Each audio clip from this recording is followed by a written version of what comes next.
Tailoring చేయడం అంత easy ఏం కాదండి. ఒక్కొక్కసారి అయితే చాలా రిస్క్ ఫేస్ చేయాల్సి ఉంటుంది. ఇవైతే స్టిచ్చింగ్ చేయాలి. అది కూడా వన్ డేలో స్టిచ్చింగ్ చేయాలి.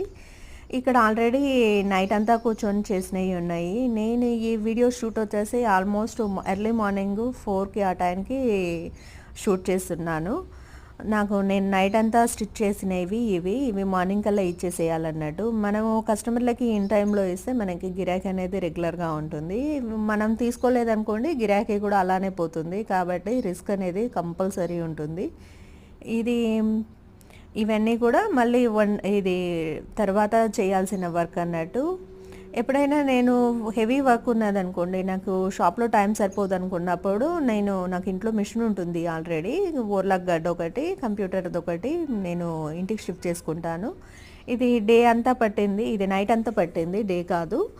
చూడ్డానికి సింపుల్గా ఉంది కానీ చాలా టైం అయితే తీసుకుంది.